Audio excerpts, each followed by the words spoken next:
Movilidad socioeconómica y consumo en Bolivia. Patrones de consumo en sectores emergentes. Call de la Vicepresidencia del Estado Plurinacional. Jueves 15 de noviembre de 2018. Este trabajo que estamos presentando conjuntamente el día de hoy es un esfuerzo conjunto que se desarrolló por parte de los investigadores que ya han sido mencionados, y agradecemos obviamente su trabajo y su presencia igualmente esta noche aquí en el hall de la Vicepresidencia para presentar sus resultados.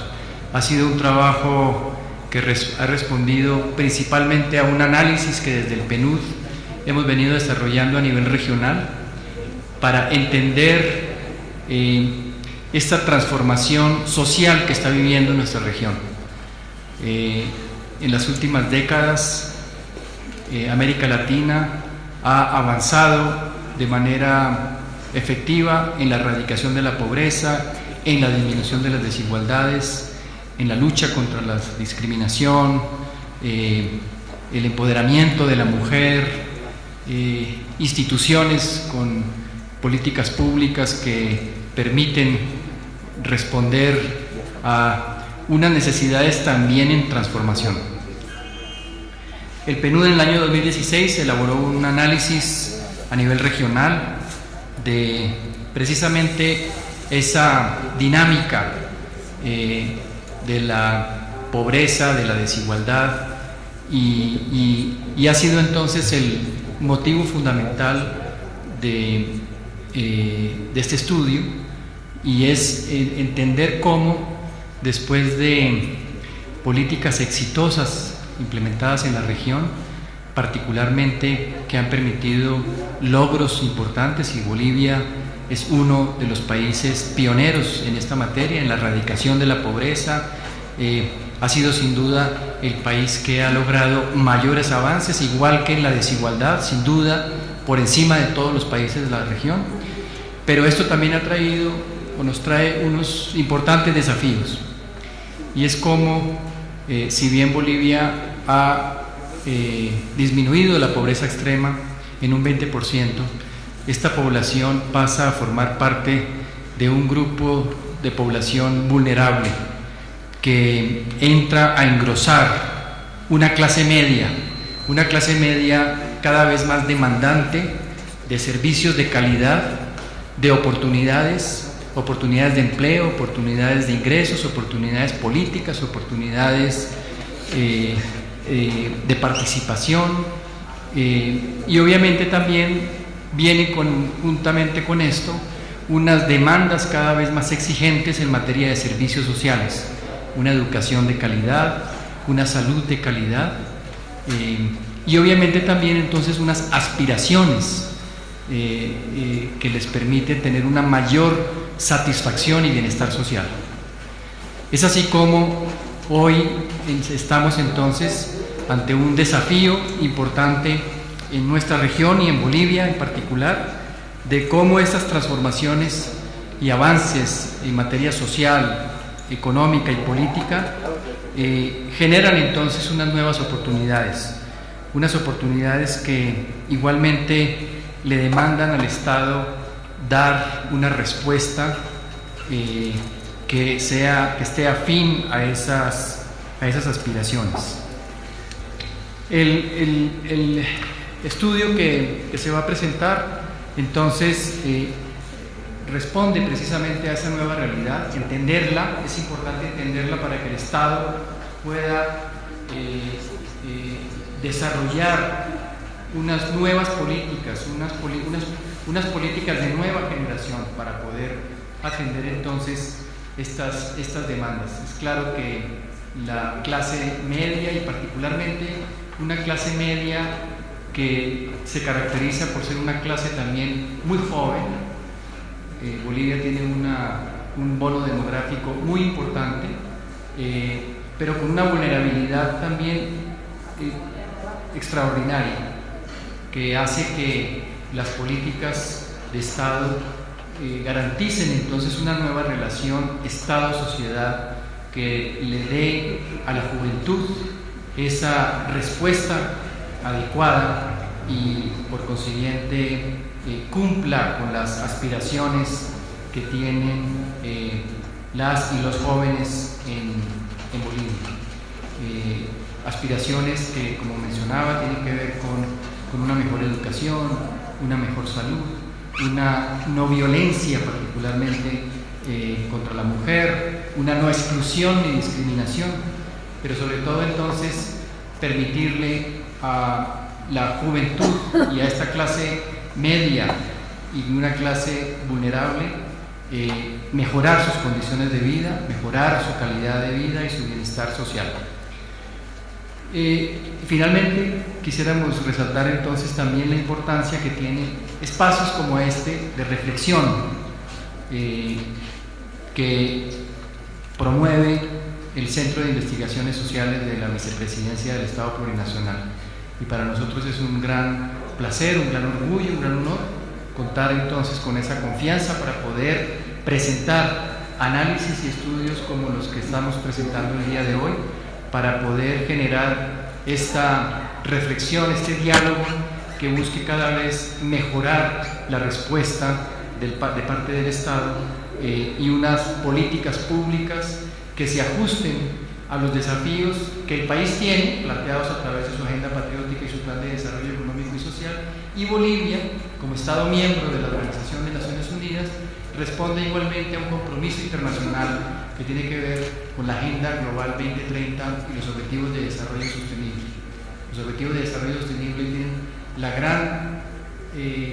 el gran desafío de integrar las dimensiones sociales, económicas y ambientales para poder lograr un desarrollo que sea acorde con las aspiraciones de la sociedad en esta nueva relación Estado-sociedad, y también obviamente que responda a los principales amenazas que no solamente la sociedad sino el planeta está experimentando en la actualidad. Agradecemos entonces al CIS por su confianza y obviamente a todo el equipo del PNUD, particularmente a Ernesto como líder de este grupo de investigación, de estos trabajos que se han hecho desde el PNUD de análisis de pobreza, de desigualdad, de desarrollo humano, y obviamente pues al equipo también de nuestra oficina, Milenka, María José y Santiago, quienes han trabajado durante varios años en nuestra organización y han permitido entonces el día de hoy presentar estos hallazgos que esperamos sean de mucha utilidad para la vicepresidencia y para el Estado Plurinacional de Bolivia. Muchísimas gracias. Quiero transmitir un par de ideas acerca de los hallazgos que se han obtenido a partir de este trabajo de investigación. Lo primero que tiene que ver con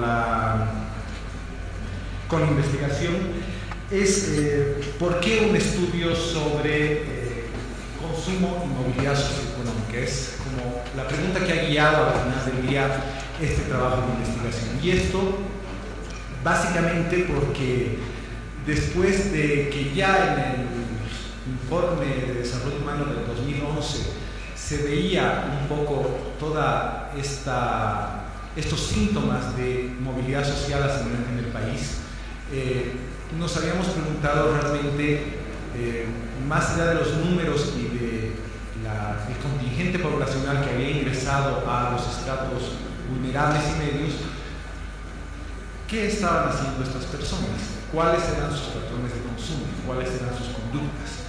Y ahí la idea es que este surgimiento de nuevas clases medias, nuevos estratos medios, probablemente también tenían nuevos patrones de consumo. Sabiendo que el consumo juega un rol fundamental en la movilidad social y en el propio crecimiento económico del país, creemos que era como muy interesante hacer un análisis acerca de cómo habían variado las conductas acerca del consumo. Y esto obviamente iba a reflejar las nuevas demandas, nuevos patrones de consumo, pero también nuevas aspiraciones, nuevas preocupaciones y nuevas necesidades de esta nueva sociedad transformada también en Bolivia. El contenido del documento básicamente se centra primero en una parte más contextual que nos habla del consumo para el crecimiento económico, es una aproximación macro, que más allá de lo contextual vamos a ver que tiene muchas implicaciones en términos de desarrollo económico y productivo, ¿no? Más allá de los patrones de consumo de los hogares bolivianos. Una segunda parte donde se describe la movilidad socioeconómica, las visiones cualitativas y cuantitativas del ascenso social en Bolivia. En la tercera, el corazón del documento, que nos habla acerca de los incrementos del consumo a dos velocidades, una de necesidades básicas, pero también una de consumo suntuario y de consumo también en acumulación de capital humano, para terminar con la última parte del documento, que relata un poco a partir de percepciones y de preocupaciones de la población boliviana su opinión y su calificación acerca de un consumo que ya no es privado, sino un consumo de bienes y servicios públicos, ¿no? Cuáles son las percepciones y las expectativas centradas en temas de seguridad ciudadana, salud, educación y recojo de basura. Veamos entonces un poco el consumo desde la perspectiva macro, por favor. Nada más. Bueno, obviamente este crecimiento y movilidad social, este ingreso a los estratos medios de un contingente importante de la población en Bolivia, se refleja obviamente en las cifras macro, ¿no? El consumo ha tenido una participación promedio en el PIB del 63% durante el periodo 2003-2013. El crecimiento y consolidación del consumo obviamente ha dependido de la consolidación y expansión del ingreso disponible de los hogares, que es justamente lo que ha permitido la movilidad económica de casi 3 millones de personas. Y obviamente la expansión de este ingreso corresponde obviamente, se debió primero a esta reducción de la pobreza de ingresos, pero también multidimensional, y el ensanchamiento de estratos medios y vulnerables en la población boliviana. Ahora, ¿qué es lo que propicia este crecimiento macro del consumo? Por favor. Impactó obviamente en la estructura productiva de varios sectores de la economía. Lo que vemos ahí en el gráfico es que el rubro de alimentos dentro del consumo de los bolivianos ha sido, primero, es uno de los rubros más importantes de gasto de consumo de los hogares, pero también ha sido uno de los que ha tenido mayor crecimiento en la última década. Entonces, esto ha tenido un efecto diferenciado, por ejemplo, en alimentos, servicios, donde se incluyen telecomunicaciones, educación, salud. Pero lo que nos está mostrando es que este crecimiento de los estratos medios se ha ido básicamente al consumo de estos rubros. Es decir, hay una doble velocidad en el crecimiento del consumo. En general, uno asume que este ingreso a los estratos medios de la sociedad boliviana está asociado con consumo únicamente suntuario. Y eso es una verdad a medias, probablemente, ¿no? Es decir, en general lo que vemos es que el aumento del consumo ha sido para satisfacer necesidades básicas, en primer lugar, tal como es los alimentos y servicios básicos en muchos casos. Entonces, eso, más allá de que nos está mostrando un efecto interesante en el comportamiento de las clases de los estratos medios emergentes, también nos está dando algunas pautas acerca del aparato productivo nacional. En general, lo que sucede es que este consumo en alimentos y en industria liviana, si lo llamamos así, por favor la siguiente, ha tenido que ser cubierta en algunos casos por la industria nacional y en otros casos por la exportación. Y ahí lo que vemos es que el crecimiento del consumo se refleja también en una mayor importación de bienes de consumo, que es lo que vemos ahí en el gráfico de la izquierda, donde vemos que el incremento de la importación de bienes de consumo también ha sido muy alto. Y esto nos está llamando a reflexionar acerca de nuestra oferta nacional. Y esto es probablemente un tema que tendría que ser analizado a la luz de los desarrollos productivos que tienen que acompañar esta mayor demanda por alimentos, en muchos casos, vestimenta e industria liviana en nuestro país. Y lo otro es que, obviamente, el efecto dinamizador de este aumento en el consumo de bienes básicos también se ve reflejado en lo que vemos en el otro gráfico, que es las importaciones de suministros industriales para la activación del sector manufacturero. En todo caso, este mercado interno que hoy tiene más poder adquisitivo es el que a su vez ha determinado el crecimiento de importaciones y de, en cierta medida, el nivel de producción nacional de los rubros que ya veíamos, ¿no? Dejo abierto esto porque probablemente esto requiere una reflexión aparte acerca de cuáles deberían ser las políticas adecuadas para un incentivo de sustitución de importaciones y de impulso a la industria liviana en nuestro país. Lo siguiente sobre lo que quiero compartir un par de ideas es acerca de qué nos está mostrando la nueva estructura social boliviana. En general lo que vemos y lo que se ha visto hasta ahora ha sido esta idea de que mayores ingresos han permitido el ingreso a estratos vulnerables y medios de una gran proporción de la población, pero ¿qué está pensando esta población? ¿Cómo nos identificamos los bolivianos dentro de las pirámides sociales? Y ahí dos hallazgos. Uno, que a pesar de este importante crecimiento de los estratos medios, un alto porcentaje de los entrevistados en el estudio, casi el 50%, considera que la sociedad boliviana es la típica sociedad piramidal, es decir, con una clase o un estrato de ingresos bajo muy ancho y con una élite muy pequeña en la punta. Y es lo que vemos en este diagrama de la izquierda. Lo otro es que en el imaginario de los bolivianos el 39% señala que la estructura ideal sería aquella en la que la mayoría de la población esté en el medio.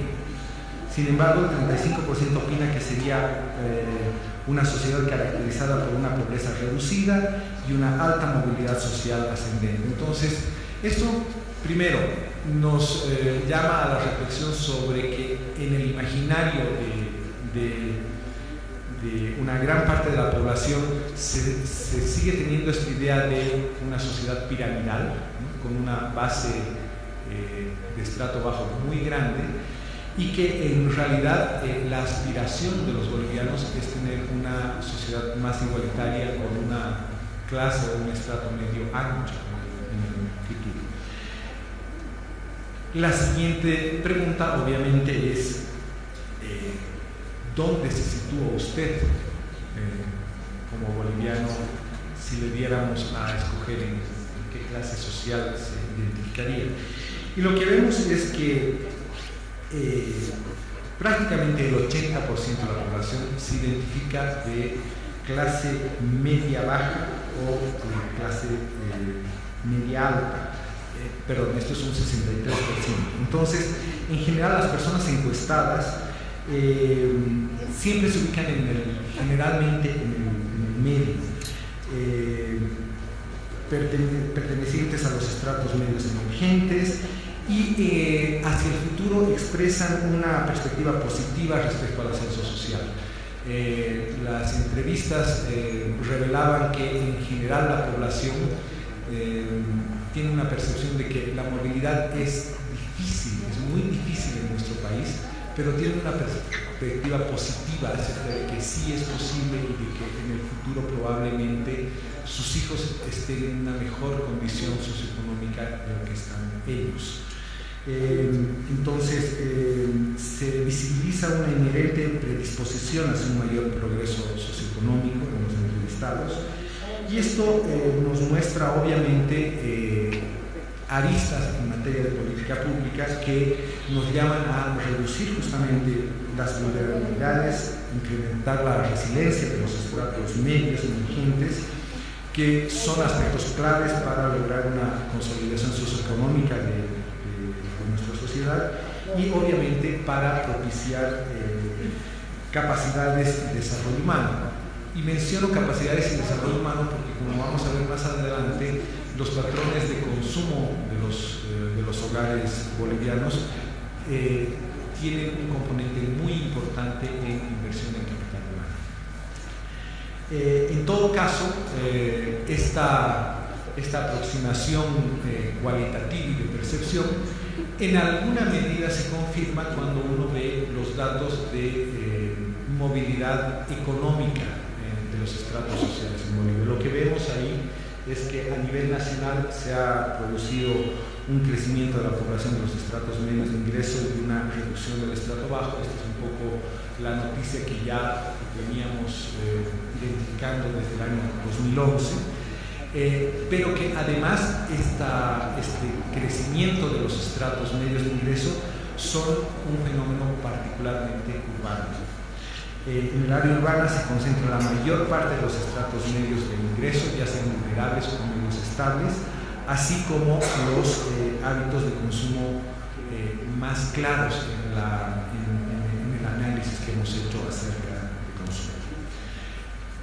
Entonces, teniendo esto en mente, toca ver un poco cómo consume el boliviano promedio.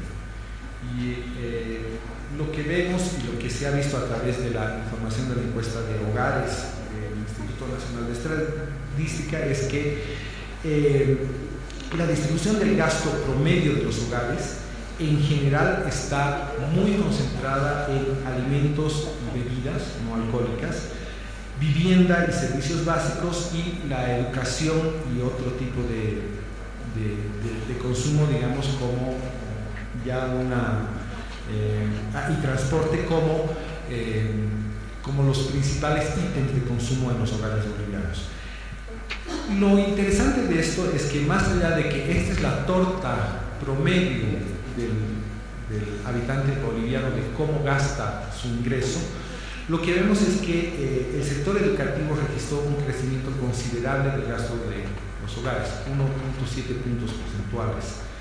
El rubro que concentra la mayor cantidad de gasto en el hogar es, obviamente, como veíamos en los datos macro, la de alimentos y bebidas no alcohólicas, que además también han tenido un crecimiento muy importante, de casi 13%. El segundo rubro de vivienda y servicios básicos, agua, electricidad y agua, es el que concentra un 26% del gasto. Entonces, sin entrar todavía a ver cómo consumen los diferentes estratos de nuestra sociedad, lo que vemos es que este crecimiento del consumo ha tenido como una doble velocidad, ¿no? Una que ha servido para poder satisfacer necesidades básicas como son la vivienda, los alimentos y las bebidas, ¿no? Otra que tiene que ver con la acumulación de capital humano, particularmente en educación, y otra que sí tiene que ver obviamente con un consumo que en muchos casos ha tenido crecimientos muy interesantes en términos de telecomunicaciones, por ejemplo, ocio y recreación, que nos están mostrando esta doble velocidad de las conductas de los hogares bolivianos en cuanto a su consumo. Veamos, por ejemplo, algunos casos particulares. En el caso de la educación, que ya en las entrevistas y en la información cualitativa se identifica como uno de los principales vehículos de movilidad social en el estudio, vemos que además esto no es solo una percepción de los hogares bolivianos, sino que se confirma en términos del gasto efectivo que hacen estos hogares en este rubro. Y lo que vemos en este gráfico es que particularmente los estratos bajos, vulnerables y medios, son aquellos que han tenido un crecimiento más importante en el gasto educativo. En el caso del estrato bajo, el crecimiento del gasto en educación ha sido del 3.6%, mientras que en el estrato alto, o el estrato residual, el crecimiento del gasto en educación ha sido negativo, de hecho, ¿no? Entonces, esto nos está mostrando que la educación probablemente es uno de los aspectos centrales en términos de decisiones de los hogares como vehículo de movilidad social. No indagamos acerca de cuál es el motivo en realidad por el cual las personas están gastando más en educación. En algunos casos serán obviamente por una perspectiva de formación profesional, por una perspectiva de mayores ingresos en el futuro, o sencillamente como un patrón de reconocimiento y de consumo simbólico de la educación como parte del estatus. Sin embargo, más allá de esto, que corresponderá probablemente a otra investigación, vemos que en los hechos el gasto en educación es uno de los ítems más dinámicos, particularmente en los estratos bajos y vulnerables. Sobre el gasto en salud, que es el siguiente ítem que se ha analizado, lo que vemos es que hay un relativo cierre de brechas en el gasto en salud, ¿no? Todos los estratos sociales en la sociedad boliviana han realizado mayores gastos en salud, desde los bajos hasta los altos. Y lo que vemos es que en general los estratos medios vulnerables y los medios son los que mayor crecimiento en su gasto en salud han tenido en la última década. La proporción de gasto que destinan los hogares en los estratos extremos es, sin embargo, por ejemplo, en el estrato bajo, no tan alto, digamos, como en los estratos medios. Y lo que vemos es que en general el estrato bajo o medio vulnerable destina menos gasto a salud, y esto podría deberse, y esto es más una hipótesis que algo que se confirma a través de la investigación, a niveles de informalidad, a un avance económico que no presenta incidencia sobre el área de salud, por ejemplo. La siguiente es acerca de qué sucede con el principal gasto de consumo de los hogares bolivianos, todos los estratos, que es el gasto en alimentación. Lo que vemos es que, de nuevo, el gasto en alimentación lo que ha permitido es un cierre de brechas, ¿no? Todos los estratos sociales han gastado más en alimentación en la última década, desde los bajos hasta los estratos altos, que en algunos casos se deben a mayor consumo en alimentos, y probablemente en los estratos medios y medios altos en un cambio en el patrón del propio consumo, del tipo de alimentos que se consumen en estos estratos, ¿no? Los hogares con menos ingresos obviamente son los que destinan mayores recursos en estos rubros básicos, y lo que estamos viendo acá es una suerte de igualación, de cierre de brechas en el consumo de bienes básicos como son los alimentarios. La segunda parte del gráfico nos muestra una cosa bien interesante, y es que el gasto en general en prendas de vestir ha disminuido en cualquier estrato, desde el bajo hasta el alto en los hogares bolivianos. Y esto obviamente, esta reducción en el gasto puede deberse principalmente a una reducción en los costos del producto, que eventualmente podría estar asociada al comercio, economía informal, comercio informal, que en algunos casos ha permitido una mayor accesibilidad a este tipo de bienes de consumo. Finalmente, lo que vemos es qué es lo que sucede con el caso de transporte y comunicaciones, y lo que vemos es que en el caso del transporte, al igual que en las prendas de vestir, el gasto promedio de cualquier estrato, desde el bajo hasta el alto, ha tenido una reducción en su gasto en transporte. Y esto puede deberse a varias situaciones, entre las cuales quizás la más importante es que los incrementos en los precios de transporte no han seguido la ruta de expansión que ha tenido el ingreso promedio de los bolivianos, ¿no? Entonces ahí en general hay una suerte de menor gasto en transporte debido a que los hogares tienen hoy más ingreso y gastan proporcionalmente menos en transporte.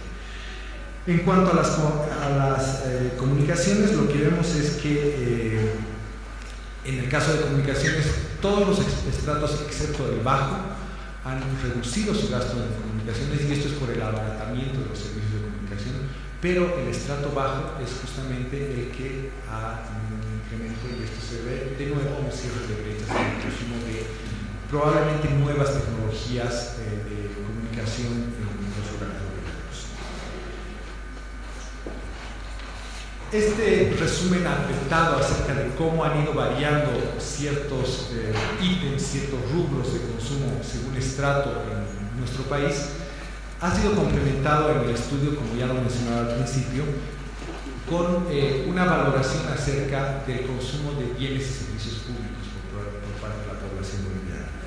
En general, lo que se ha hecho en el estudio es hacer un estudio de percepción acerca de la educación, la atención en salud, el transporte y la seguridad ciudadana, y en general, no voy a mostrar los números en detalle, que ustedes los podrán ver en la publicación, es que existe una alta insatisfacción con estos servicios públicos. No en la misma medida, pero sí claramente en los temas de atención en la salud y el transporte. Y esto nos está mostrando que probablemente únicamente el acceso a los servicios de provisión, bienes de provisión pública, ya no son suficientes para atender la demanda, las necesidades y las preocupaciones de la población boliviana. Nos está mostrando que en general existe una tensión acerca de nuevos estratos medios emergentes que hoy demandan una mayor calidad y un mejor acceso a varios de los servicios públicos. Y esto obviamente genera una tensión acerca de cuál es el rol del Estado y cuáles deberían ser las mejoras acerca de esta provisión de servicios en el futuro. Obviamente, y esto, a pesar de que esto no se corrobora en el estudio,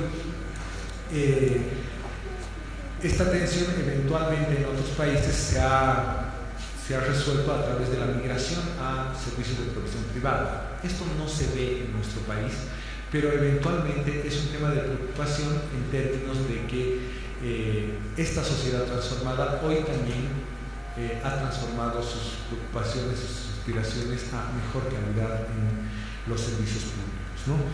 En general, en materia de salud, que probablemente salud y transporte son los ítems que generan menor satisfacción en la población boliviana, las principales preocupaciones tienen que ver con el tiempo de espera y con la calidad del servicio. Obviamente esto genera una preocupación en términos de un riesgo de fragmentación del contrato social, ¿no? Es decir, esta idea de que probablemente hace medio siglo habían servicios para gente de menos recursos y otros servicios para gente que tenía más recursos. Hoy probablemente esta idea tiene que transformarse en servicios de calidad universales en toda la sociedad boliviana.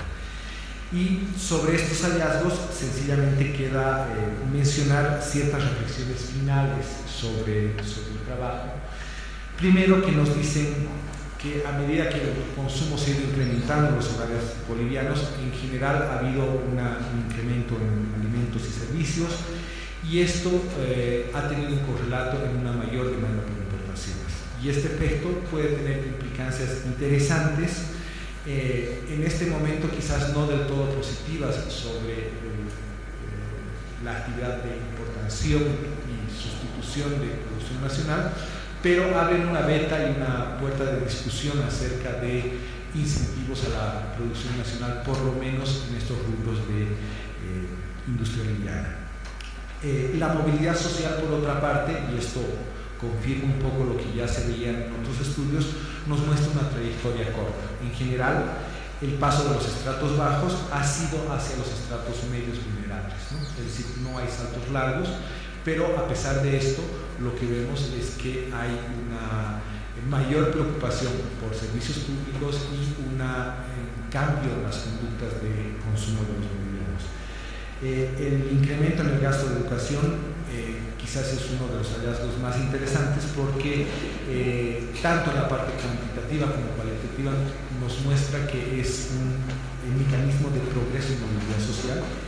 Y obviamente la última parte y la reflexión final que tiene que ver con la importancia de reflexionar acerca de el tipo de bienes y servicios de provisión pública que tenemos hoy en nuestro país, dado que las demandas de los bolivianos hoy se han vuelto más exigentes, de que existe una conducta mucho más aspiracional por la calidad de servicios que estamos recibiendo los bolivianos. Queda sencillamente volver a agradecer al Centro de Investigaciones Sociales por el espacio que nos han brindado para poder compartir algunas de estas reflexiones derivadas de este estudio. Muchas gracias. Gracias por la invitación para poder comentar este trabajo de investigación que me parece fundamental para el contexto en el que estamos viviendo, porque creo que el tema de clases medias, el tema de consumo es un tema que se explota un montón en el debate público, pero que no tiene insumos para ser informado. Y este libro nos lanza como unos primeros datos, unos primeros insumos que nos van a ayudar a iluminar un poco mejor el tema. En ese sentido, yo considero que en Bolivia, cuando hablamos de clase social, usualmente la respuesta tiene que ver con raza o etnicidad. Cuando intentamos entender por qué nos han respondido con raza y etnicidad, nos devuelven la respuesta con economía. Creo que la forma en la que estamos construyendo, esto no es solo pero en general, clase social es interseccional, ¿no? Entran muchos distintos aspectos de la vida cotidiana para definir clase, y eso ha marcado el imaginario de clase social y, por supuesto, el imaginario de clase media que tenemos hoy en día. Al respecto, me gusta hablar sobre un ejemplo de una investigación de Carolina Loureiro, que es nuestra tesis. Ella investiga cómo en 1927 portar un documento de identidad se convirtió en un requisito obligatorio para todos los varones bolivianos, ¿no? Lo interesante de este carnet, que se volvió obligatorio en 1927, es que incluía tres categorías de personas, tres grandes categorías. La primera categoría estaba identificada por los profesionales, mercantes, trabajadores industriales y empleados gubernamentales, una primera categoría. La última categoría era la categoría de indígenas, y la categoría que estaba al medio era todos los demás, todos los que no eran ni indígenas ni profesionales. Considero que este es un ejemplo súper interesante para entender cómo hemos ido construyendo la idea, la estratificación social en Bolivia, ¿no? Construida por estos tres grandes grupos. El primero se identifica con un tema económico, de salario, donde trabajas. El último se identifica con un tema básicamente étnico-racial, y el del medio es una necesidad de los otros sociedades, ¿no? Para definir quién entraba en estas tres categorías se utilizaban otros criterios. Eran dos los criterios principales, uno era el criterio de color de piel y el otro era el de, se denominaba en esa época, aspecto social. En la categoría de color de piel es bien interesante porque ella encuentra que existían 20 gamas, digamos, distintas de color de piel, ¿no? Pasando por blanco, blanco quemado, blanco tostado, moreno, moreno claro, moreno oscuro, negro. Parecen tintes de pelo. Se utilizaba esa categoría para ver a cuál de los tres grupos entraban, y la otra categoría que se utilizaba era el de aspecto social, que podía ser definido de cuatro formas. La primera era bueno, la segunda era mediocre, la tercera era humilde y la última era indigente. Les hablo de esta investigación, de estas categorías, para entender cómo hemos utilizado elementos de clase, raciales, la profesión, el ingreso, para intentar entender la sociedad boliviana. Y estos han sido los criterios que han informado nuestro imaginario de clase. Con el tiempo, obviamente, las cosas han ido cambiando, la realidad social bajo la cual se han ido formando estos imaginarios ha ido cambiando, pero el imaginario mismo se ha ido resistiendo a los cambios. En ese sentido, yo siempre recuerdo en mayo de 2013 o 2014 un artículo que salió en la prensa sobre un nombrado economista que titulaba más o menos así: clase mediero, de rostro indígena, comerciante y consumidor. Y lo que decía este artículo era más o menos por este lado. Buena parte de ella, de esta nueva clase media, está vinculada al sector informal. Descubrió el consumo y por lo tanto frecuenta con Leonardo Placer lugares como el Mega Center. También ha descubierto la comida chatarra, los automóviles, chutos para variar, usa celular, etc. Me parece interesante esta forma de describir esta nueva clase media porque, al igual que en 1917, cuando estábamos intentando establecer los carnes de identidad, volvemos a utilizar esta mezcla de criterios raciales con criterios de ingreso demostrados en el consumo, es decir, nueva clase media con rostro popular, ¿no? Es nueva clase media que parece pobre, no es como si algo no encajara de alguna manera en estas nuevas dinámicas de la sociedad. Creo entonces que estos imaginarios son una especie de lentes, ¿no? de anteojos que necesitamos para hacer legible nuestra sociedad. Y creo que desde 1927 hasta el día de hoy necesitamos una especie de ajuste de nuestros lentes, ¿no? Como que la medida ya no sirve para ver la sociedad de forma clara, y esta investigación nos ayuda a hacer precisamente ese ajuste en la medida de nuestros lentes para poder entender mejor qué está pasando, por qué nos sorprende que la clase media tenga rostro popular, ¿no? Creo que hay definitivamente en la historia de Bolivia, y la investigación demuestra que es algo que ha empezado a cambiar en los últimos 10 años, pero existe una racialización de la clase, ¿no? Entendemos, nos cuesta mucho diferenciar en nuestros criterios raciales de nuestros criterios de clase, muchas veces los tenemos juntos. En ese sentido, Sergio Ramírez, un artículo que se llama Las diferencias estructurales en Bolivia, lo dice bastante claro.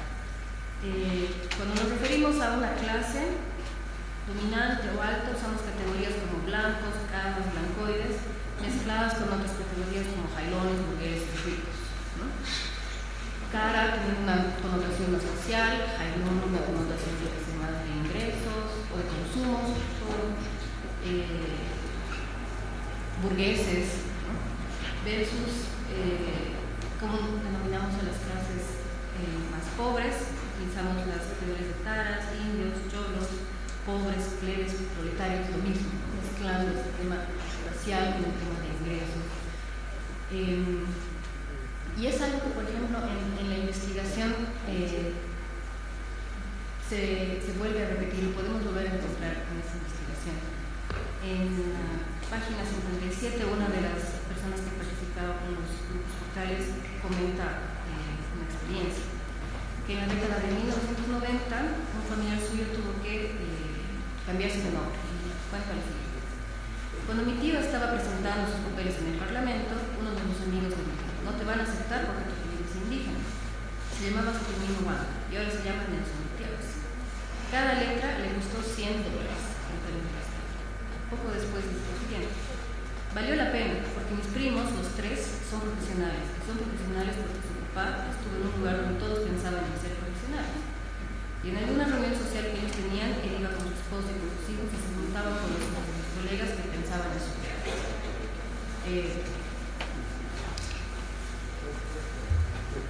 Creo que es fundamental entender que esta racialización de la clase ha permitido que un imaginario acerca de Bolivia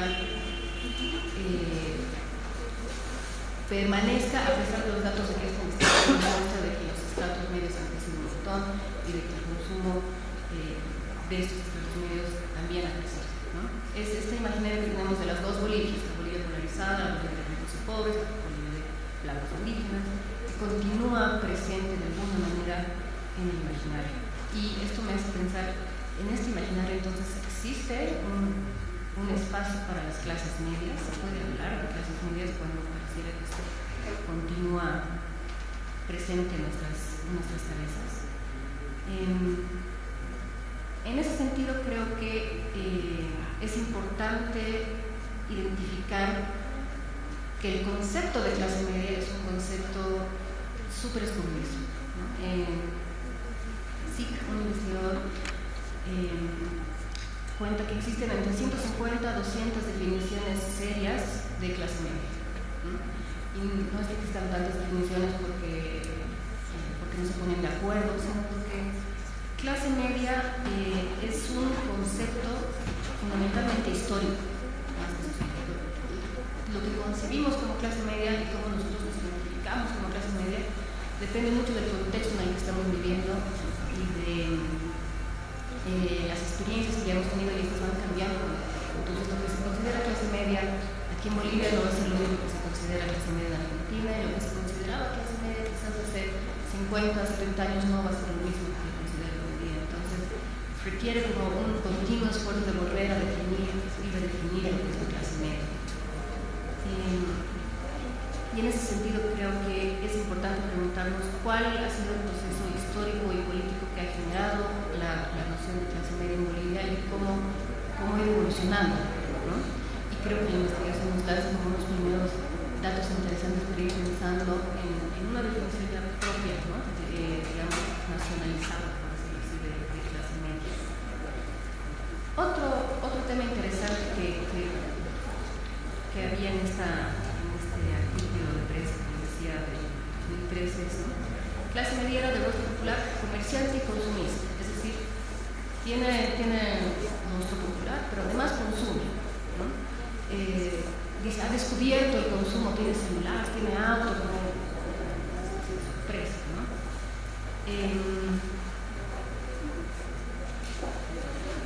Eso obviamente tiene que ver con una idea de que, si pensamos clase media del rostro popular, y el rostro popular, es decir, estas clases populares que durante décadas se les ha negado la movilidad social y se les ha negado el acceso a consumo, sobre todo suntuario, entendido como el consumo de megacentro, la comida chatarra, el celular, todo lo que se nombra en este artículo, pareciera que hubiera una complicación, ¿no?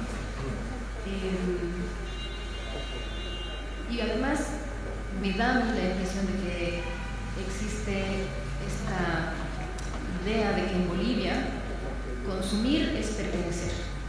En el momento que tiene rostro indígena, digo popular, no estoy muy seguro de que pertenece, pero ahora que consume me doy cuenta que es clase media, a través de su consumo, ¿no? Me ha convencido su consumo en clase media. Creo que tiene que ver con estas ideas que venimos jalando desde finales del siglo XIX, desde principios del siglo XX, acerca de los imaginarios de clase media, ¿no? Algo que me parece súper interesante de la investigación es que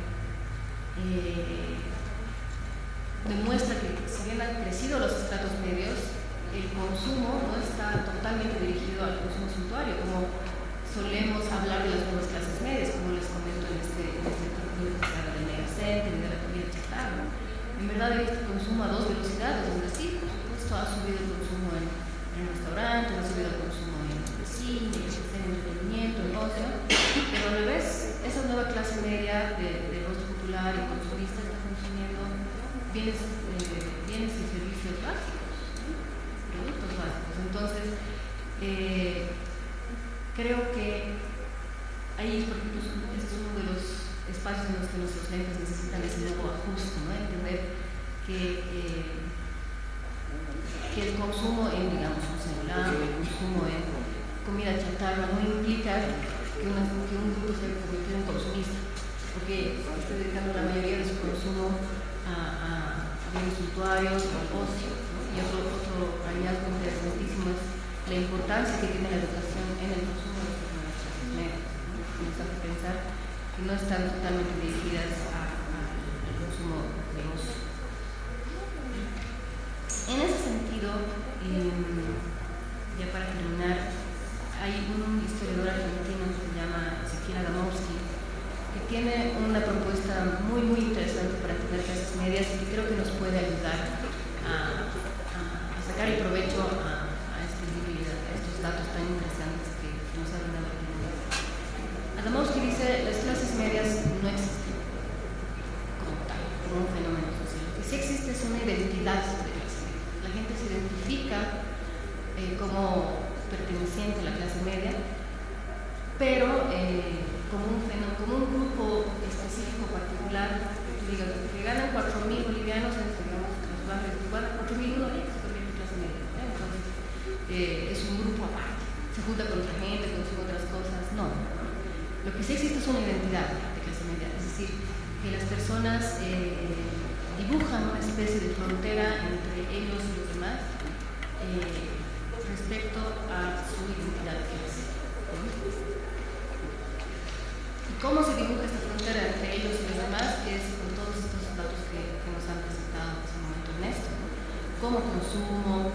¿Qué tipo de expectativas tengo, por ejemplo, de los servicios que estoy consumiendo? Esta idea de esperanza, de movilidad social. Yo estoy trabajando un montón, pero espero que mis hijos van a tener una mejor posición.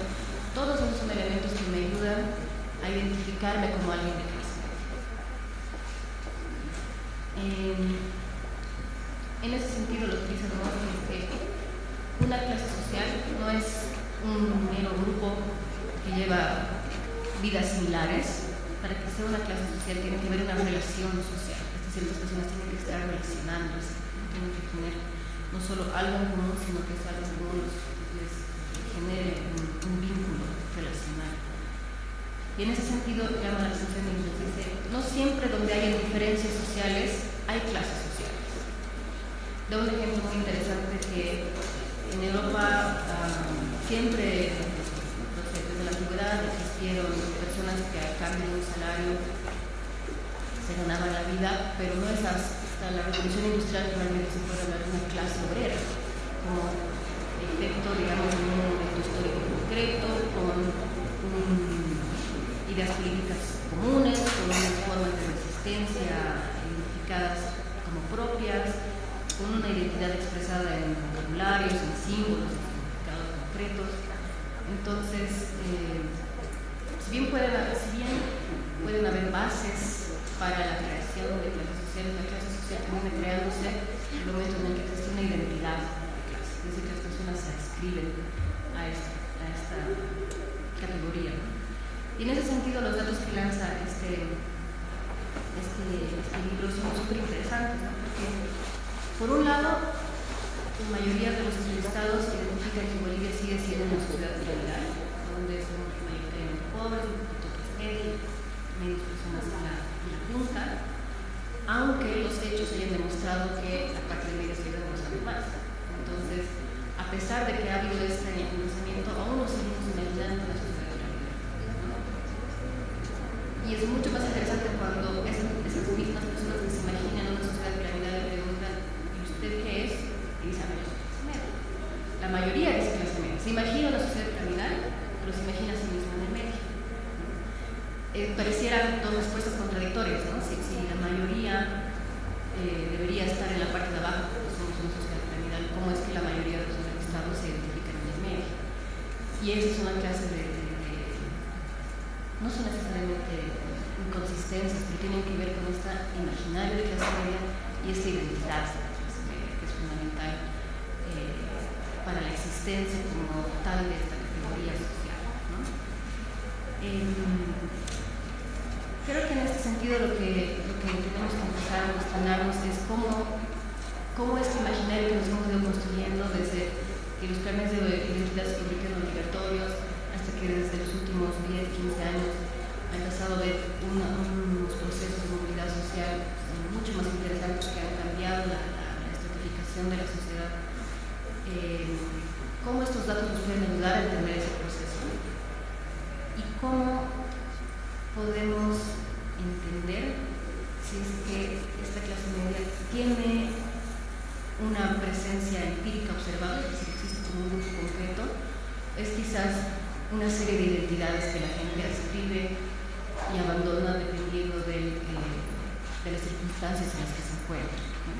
En ese sentido, creo que tenemos un excelente punto de partida en este libro. Hay muchos datos muy interesantes para pensar y repensar, darles la vuelta, seguir investigando, y ese es el gran aporte de cualquier investigación, ¿no? Empezar con una pregunta y terminar con 10 preguntas. En ese sentido, les aconsejo. Muchas gracias.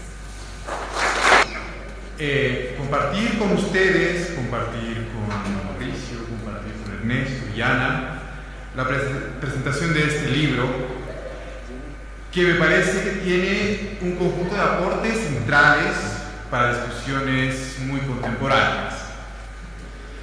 Recordaba a Ernesto, cuando empezó su exposición, que, claro, producto de 10, 12 años de una bonanza económica en el país, que tenemos que atribuir a procesos de distinto calibre, algunos que tienen que ver con la economía mundial, otros que tienen que ver específicamente con las políticas adoptadas en el país, pero que como conjunto y en interacción compleja han dado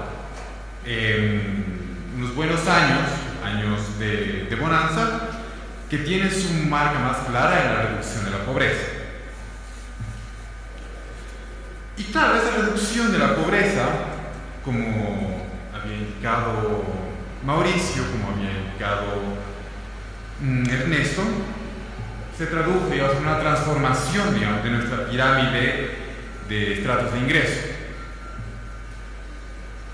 Y claro, esta traducción, digamos, de pronto tenemos ingresos medios vulnerables más nutridos, con más población, también de una manera un poco menor, digamos, también un engrosamiento de los estratos medios consolidados, y por supuesto esto llevó a, digamos, yo llamaría una distorsión de la difusión a través de la prensa.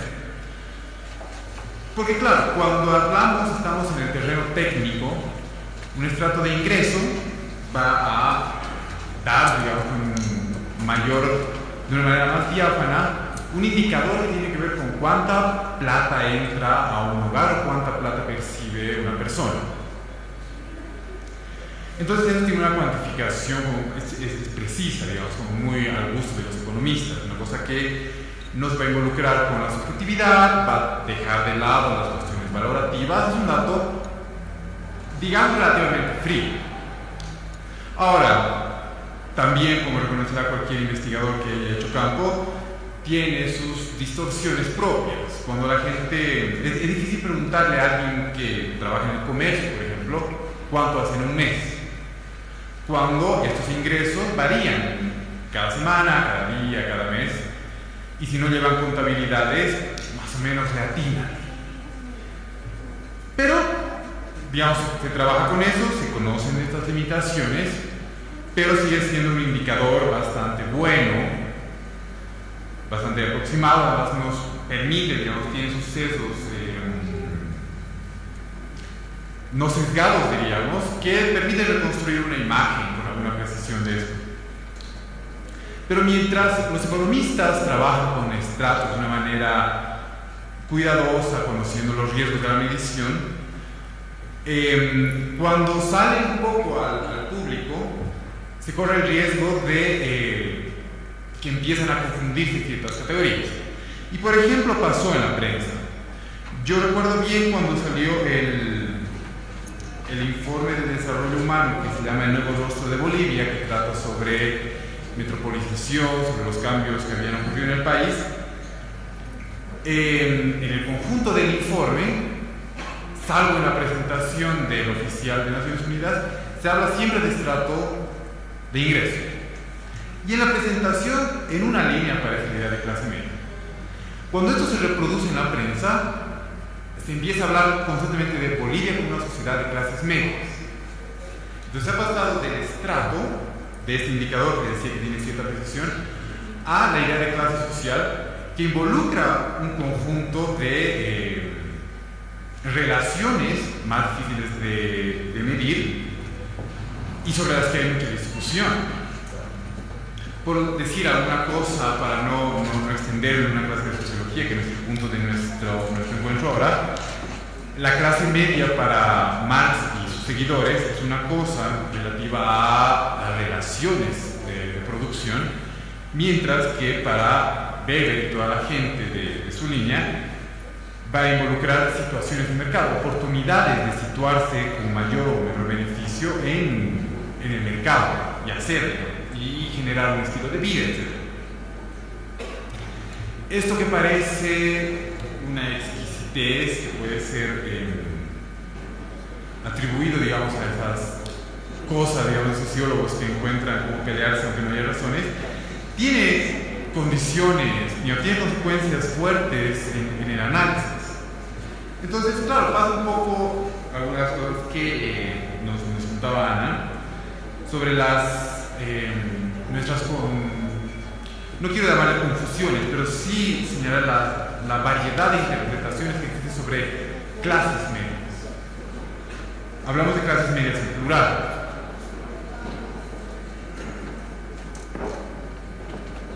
Porque de alguna manera somos suficientemente conscientes que hablar del incremento, el engrosamiento de las clases, de los estratos medios o de las clases medias, cuando se trata de otra vulgarización, sabemos que no es que Bolivia sea más parecido a Sopocachi o a San Pedro o a Miraflores. Sabemos que hay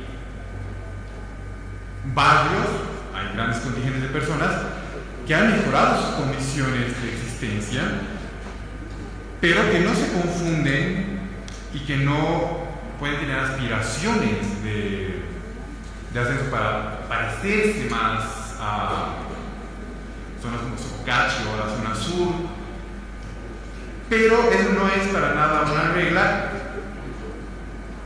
y además no se han dado las condiciones para que esa aspiración sea cumplida a cabalidad. Entonces entramos en este problema de la heterogeneidad de estos estratos. Incluso yo traería a colación un estudio de Alessandra Pellegrini, una antropóloga italiana que publicó su tesis doctoral en Mamahuaco, y él estudia a los cocaleros y después de estar mucho tiempo haciendo su etnografía muestra cómo quienes eran los cultivadores de coca que peleaban por catos en los yungas, no por catos, sino por sus huachos en los yungas, hoy están en una situación de crecimiento, de expansión económica. Hay una arquitectura muy particular de los productores de coca, con casas de 2 pisos, hay la expansión hacia el comercio, a rescatar productos, rescatar coca también, y también efectivamente consumir y hacerse de televisores plasma, de vehículos no solamente para el comercio, sino también para el uso. Y lo que va a decir Alessandra Pellegrini es que en términos de estilo de vida, los cocaleros han desarrollado un conjunto de rasgos de consumo que se asemejan a las clases medias urbanas. Pero claro, aquí entra un problema central de todo esto, y es que los cocaleros siguen siendo trabajadores campesinos, manuales, y por las condiciones de trabajo en los yugas como en el Chapare no es posible separarse de la producción misma sin que el conjunto de los sindicatos empiece con el miramiento. Se sigue siendo campesinos, se sigue cosechando, se sigue limpiando, haciendo los guachos, etc. Pero en términos de estilo de vida y de consumo hay una semejanza. Y claro, aquí entran los problemas. porque se van a confundir entonces las relaciones de las condiciones del trabajo con los estilos de vida, con las formas de consumir. Y cuando salió el nuevo rostro de Bolivia, surgieron estas dudas. Se empezó a discutir hasta dónde correspondía hablar de clases medias, hasta dónde correspondía hablar de estratos medios. Y yo creo, y como van a poder verlo, es una cosa que el equipo del PNUD, encabezado por Ernesto, han encarado de manera resuelta. Y, por ejemplo, el capítulo 2 va a ser una reflexión que va a introducir ideas conceptuales sobre las clases medias, pero también va a presentar un conjunto de elementos de evidencia cuantitativa como cualitativa para caracterizar de qué estamos hablando cuando hablamos de clases y su relación con el consumo. Ahora, esto del consumo es una opción de tantas. Yo creo que es una opción particularmente enriquecedora. Primero porque todos ustedes podrán reconocer que en distintos momentos de su vida cotidiana utilizan expresiones como qué tacaño que es alguien, o qué micha que es alguien, o por el otro lado, qué generoso, qué mano rota, qué bota plata. Y es porque tenemos nociones incorporadas de cuál es un buen uso del dinero y cómo debería invertir. Cada uno tendrá sus propias consideraciones al respecto. El hecho es que el consumo, a partir de esas consideraciones se darán cuenta, el consumo se convierte ahora en un sistema de comunicación donde cada elemento que entra en una combinación de consumo tiene la facultad de incorporar a alguien en un grupo. Entonces, si bien podríamos discutir largamente qué significa ser un jailón, por ejemplo, digamos, espontáneamente yo podría decirles, jailones son personas que tienen acceso a ciertos colegios que cobran matrículas especialmente caras, pero que además para entrar en ellos necesitan ciertos contactos y ciertas vinculaciones sociales,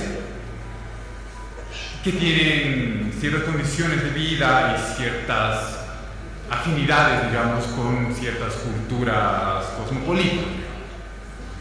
Ustedes podrán no estar de acuerdo conmigo, yo estoy seguro que cada uno tendrá sus propias consideraciones, sus propios estereotipos sobre cómo se organizan los grupos y sobre cómo esos grupos tienen que ver con cierto consumo.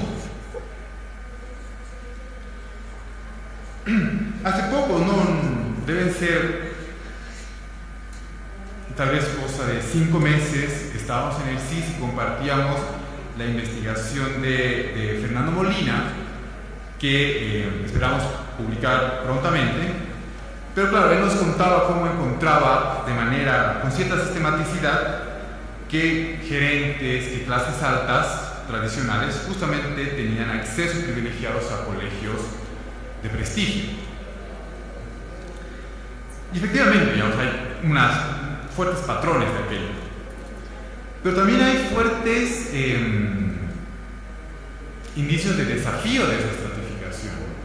Gente de esto que se llama economía popular, digamos, los comerciantes, los grandes comerciantes, los más potentados del Eloy, de la Justus, que efectivamente están comprando casas, están comprando terrenos en la zona sur, que están poniendo a sus hijos en colegios que antes parecían más exclusivos, y se da un poco algo de lo que decía Ana, aunque yo lo interpretaría de manera distinta, como ciertos desfases en el estatus, lo que se llama en la literatura weberiana inconsistencia de estatus, como que se llega a cierto ingreso y que ese ingreso debería traducirse en un reconocimiento social, como se da a, por ejemplo, los miembros de la Confederación de Empresarios Privados de Bolivia, pero que no se la da prodiga a cualquiera.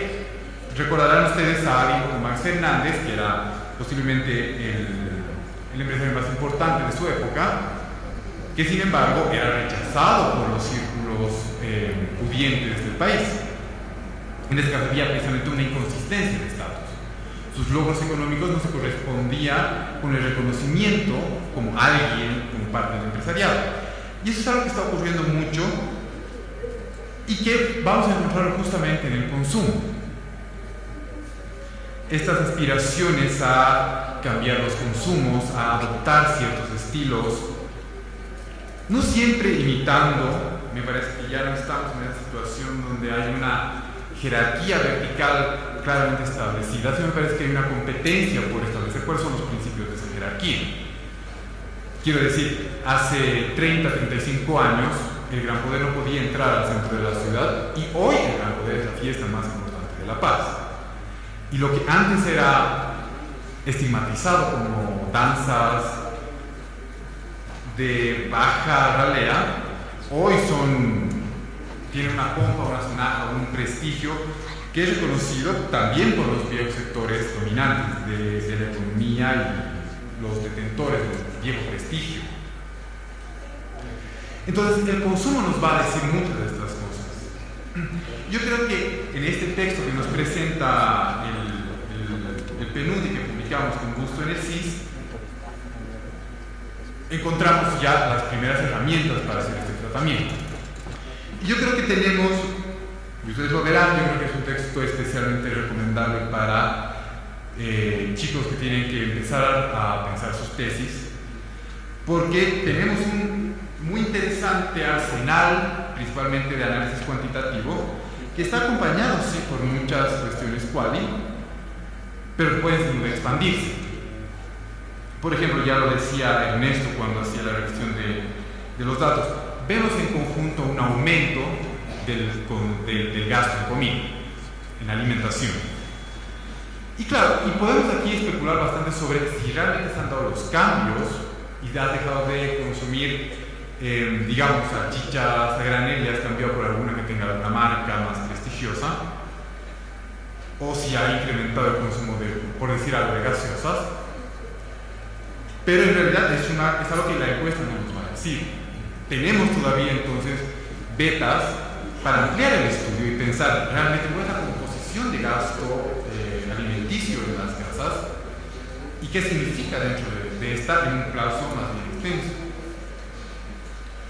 Y un poco también para aprender otras de las cosas que decía Ernesto, por ejemplo, con los gastos en salud. Sabemos que no todos asisten primero al médico a la primera.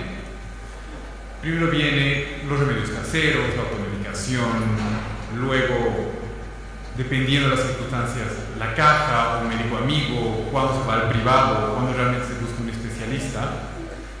Son cosas importantes por sí mismas, pero también para tratar el tema de las clases es importante ver cuál es la composición de ese gasto, del gasto familiar, del gasto de una unidad doméstica en salud o en educación, como le decíamos al principio. Las cuestiones que tienen que ver con el prestigio o prima la formación profesional. Por comentar algo muy brevemente, discutiendo con Alison Spelling,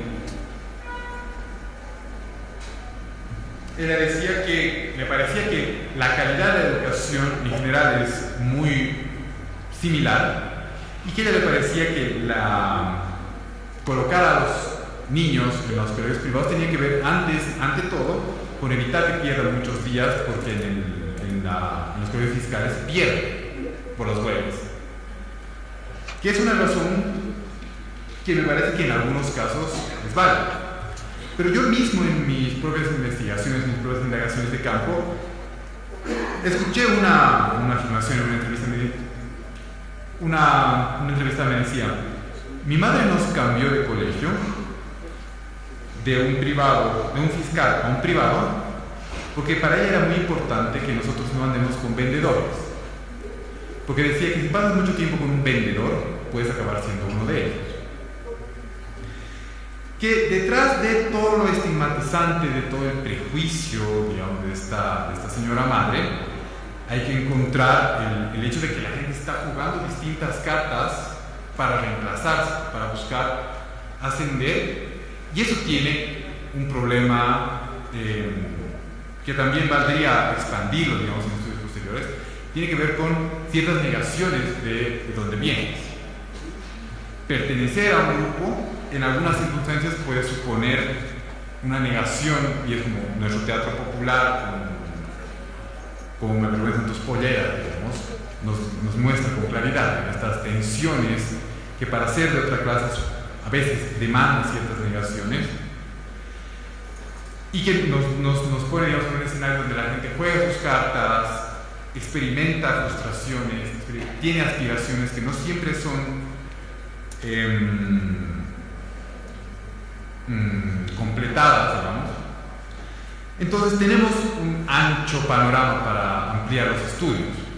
Entonces, en ese sentido, yo quiero agradecer al Programa de las Naciones Unidas para el Desarrollo, agradecer a las Naciones Unidas en su conjunto por publicar este libro con el Centro de Investigaciones Sociales, porque creemos que la información que tenemos aquí puede llevarnos a mayores reflexiones, a mayor investigación. Creo que tenemos una de las piezas importantes del mosaico aquí. Y bueno, pues de nuestra parte, y esperamos que sea con ustedes también, profundizar estas reflexiones, profundizar estos estudios, agradecerles a cada uno por asistir esta noche y retirar el agradecimiento en esto, Mauricio, Ana, y pues ojalá la lectura sea de su agrado. Muchas gracias.